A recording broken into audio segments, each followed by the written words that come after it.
হিমসাগরের মা, বেশ ভালোই তো বৌমা এনেছো গো। কানা নয়, পোকা ধরা নয়, এত অল্প বয়সে কি মিষ্টি একটা আম। হ্যাঁ গো চৌষা দিদি, ওই জন্যই তো কাঁচা মিঠে মা আর হিমসাগরের বিয়েটা দিয়েই দিলাম। দুজনের কম্বিনেশনে কি ভালো একটা আচার হবে বলো তো। কিন্তু হিমসাগর, তুই এত মুখ বেজার করে দাঁড়িয়ে রয়েছিস কেন বাবা? না না, আসলে আমার মুকুলটা বিয়ের নিয়মগুলো পালন করতে করতে একটু ক্লান্ত হয়ে গেছে তো, তাই আর কি। চলো আমরা এখন যাই, ওদের একটু আলাদা ছেড়ে দিই। উফ মা, তুমি না আর আমাকে মুকুল বলে ডাকবে না। আমি যথেষ্ট বড় হয়েছি, আমি এখন আম। তাছাড়া আমি আগেই বলেছি যে আমি এই বিয়েটা। চুপ কর। যত বড় বোটা না তত বেশি আঠা। অল্প বয়সে বেশি পাকিস না, স্বাদ ভালো হবে না বলে দিলাম। আচ্ছা আচ্ছা থামো, এখন চলো আমার সাথে। কাল বউ ভাতের আয়োজন করতে হবে তো নাকি? দেখো গাছা মিঠে, আমি শুধু আমার বাবা মার জোর করাতে তোমায় বিয়ে করেছি। এর থেকে বেশি কিছু আশা করবে না আমার থেকে। আমি শুধু আমার আম্রপালিকেই ভালোবাসি। আমি তোমার সাথে মিলে আচার হতে চাই না। আমি আম্রপালির সঙ্গে মিশে ম্যাঙ্গো জুস হতে চাই। কি বললে? তুমি আমার মতো একটা ভালো জাতের আম ছেড়ে ওই হাইব্রিড মালটার পেছনে পড়ে আছো? একটা মিশ্র প্রজাতির আম কোথাকার। ব্যাস, আর একটাও পচা কথা বলবে না আমার আম্রপালির নামে। হাইব্রিড তো কি হয়েছে, স্বাদে গন্ধে রূপে কোনো অংশে কম নয় ও, বুঝলে? তুমি থাকো এখানে, আমি চললাম আমার আম্রপালির কাছে।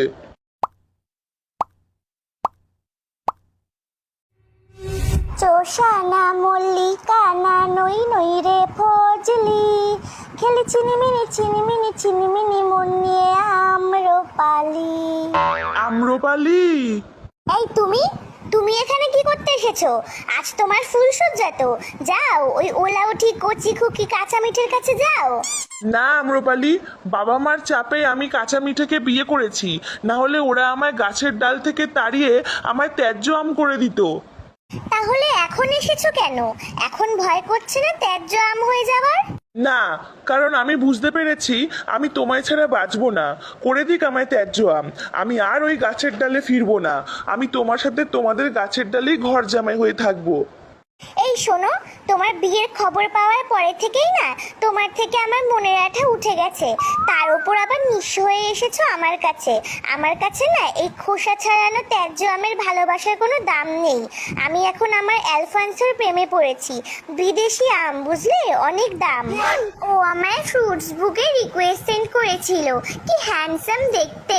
তারপর থেকেই চ্যাটিং শুরু হয় আমাদের। তুমি এখন যাও, আমার এখন কয়েকটা রিলস বানিয়ে আমার অ্যালফান্সোকে সেন্ড করতে হবে। ডিস্টার্ব করো না তো। ছি, কাঁচা মিঠে ঠিক কথা বলেছিল। একটা হাইব্রিড মাল, মিশ্র প্রজাতি যখন যাত্রার সাথে মিশে যায়, হাট। এই, ওটা ল্যাংড়া না? যাই, ওর সাথেই একটু দুঃখের পোকাগুলো শেয়ার করে একটু হালকা হয়ে নি বরং। তুই না বোম্বাই, তোর দ্বারা কিচ্ছু হবে না। এখনো পর্যন্ত একটা বিয়ে করতে পারলি না। আর আমায় দেখ, বউ থাকতে ওই যে হিমসাগরের মালটা আম্রপালি, ও তো আমার প্রেমে হাবুডুবু খাচ্ছে রে। কিন্তু আম্রপালি তো জানে যে তুমি বিবাহিত। আরে ধুর, ও জানে না কি আমি ল্যাংড়া। ও জানে আমি অ্যালফান্সো। বিদেশি মাল ভেবে বেশ ভালোই আঠা লাগাচ্ছে আমায়। এই দেখ, ফ্রুটস বুকে অ্যালফান্সোর নামে ফেক অ্যাকাউন্ট খুলে বেশ ভালোই চ্যাটিং চালাচ্ছি আম্রপালির সাথে। কিন্তু ল্যাংড়াদা, মল্লিকা বৌদি যদি জেনে যায় তাহলে? বাদ দে তো, সবসময় মনে রাখবি, ডর কে আগে জিত হ্যায়। আরা বেটা ল্যাংড়া, আজ তোর প্রেম পর্ব শেষ করব আমি। এখন এই প্রমাণ সহ মোবাইলটা যাবে মল্লিকা বৌদির কাছে, আর আমি যাই আমার কাঁচা মিঠের কাছে। আর বাকি রইল আম্রপালি, তুই থাক তোর ওই ফেক অ্যালফান্সো বিদেশি ল্যাংড়ার আশায়। কি দিল তো তোমার আম্রপালি ভালোবাসার খোসা ছাড়িয়ে?